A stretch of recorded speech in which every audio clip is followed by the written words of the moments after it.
Alright, so I am here just to share with you a couple ideas on how to work with your child to incorporate more language use and to get them to use more words or start using words and expanding some of their sentence length.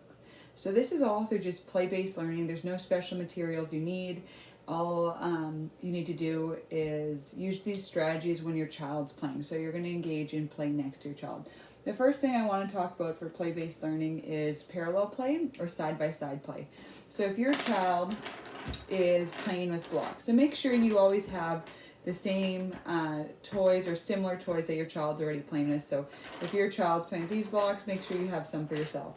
So when you're doing side-by-side play, if you notice your child stacking the blocks together, putting them together, going up, you just copy what they're doing next to them. So you're doing a lot of motor imitation of what they're doing. And as you're doing similar things to what they're doing, you can also do the same thing as them and maybe add on. Maybe you make your guy into, maybe you make your character, you make it into a character. You talk about it's a person, here's his arms, here's his legs.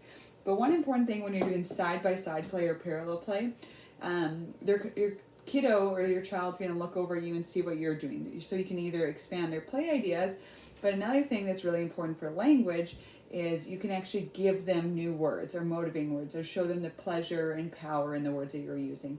So one thing that's really important when you're doing side-by-side play or parallel play is to use a lot of self-talk. Self-talk is just when you talk about what you're doing. So it's a running narrative of what you're doing. So the child is playing here, stacking blocks, you'd copy some of their things and say, oh, put together, on, oh, stuck. I'm going to pull it off. Stick red one, on, push, push. Ooh, this is tall. So you're just commenting on what you're doing. And what you're doing is giving the child some words to hear that they could potentially use in their play. So it's more motivating if you're commenting on your own play, and it's more motivating for them to be able to potentially use it later, those words. So for example, if they're playing and doing the same things and it's in silent, well, why is my play not as fun as mom's play or dad's play or whoever's play, grandma's play? It's because I don't have the words. So now they can actually start focusing on the words and have opportunities to use it. So that's very important to comment on what you're doing. And make sure you're looking at your toy when you're doing it. It's not, they should be able to just turn over and look at how motivating and fun it is just to comment and use your play. If you're commenting on what your child's doing while they're doing it, you're taking away actually their opportunities to use some language. So when you're commenting on them, oh, you're putting them together, you're doing this. Yeah, it might build language. It's building language understanding, or they're introduced to new words. And it's good to do a combination of that, but it's also very important to promote and show how words can be fun, and the pleasure and the power of using words is if you're modeling that. You're showing them how they can use words in play. So it actually, by watching someone else and hearing someone else use the words in play that are of interest to them, they actually you're exposing them to more opportunities to get to use those words themselves, right? So if those words fit their play ideas, they're more likely to copy them. But if you're doing a running narrative of what they're doing all the time, it's not actually leaving any wait time or opportunity for them to use the words and see them functionally used in play. Okay, so that's one thing I want to talk about. And then the other thing is pretend play. The next thing we're going to talk about is pretend play. So what pretend play is just when you take objects and different play or different toys and you can pretend it's something. You can pretend absolutely anything. You can use your phone and pretend, oh, hi, I'm calling grandma. Ring, ring, ring. Grandma's not there, cooking. Okay, bye-bye. And you hang up. Or you can pretend this is your phone. You can make a gate, or maybe it's a jail. Here, I'm going to make a jail. This is my jail. And this is a guy right here. He's going to be my jail guard. He's going to make sure nobody gets in. And right here's my bad guy. He's in jail. And I'm going to make sure nobody can come in no one can get the bad guy out of jail. I'm going to keep him in there. Or you can pretend it's the farmer, and here's the pig in the fence. So by doing pretend play, you're exposing them to different Play-based ideas, which also expands their language. So the more ideas and new play things that they actually are doing, the more opportunities there are for different language. Like I said, if you make it a pig in the pen, and maybe you can have baby pigs, and this will be the mommy pig, so it's a little bit bigger. There's 2 of them, and here's the baby pig. And just by talking and doing pretend play, you're exposing them to a lot of new ideas, and new ideas are also new opportunities to use new words, right? So that's really important to do a lot of self-talk in your pretend play, and they can join.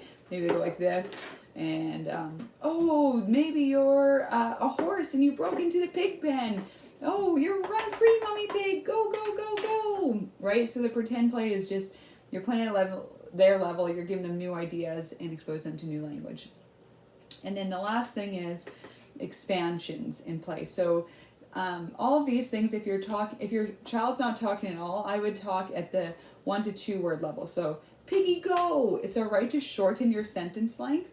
The more functional your words are, the more likely the child's going to be to actually copy what you're saying. So if your child's talking or not saying any words yet, I would stay to that 1 to 2 word stage max when you're doing self-talk during side-by-side play. So you're just going to use 1 to 2 words.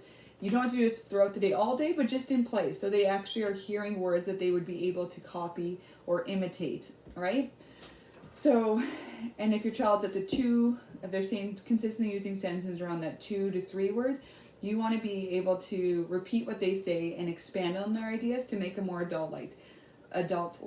So the really important part is if they're at that 2 to 3 word phase level, is to add grammatical structure and to follow their play idea.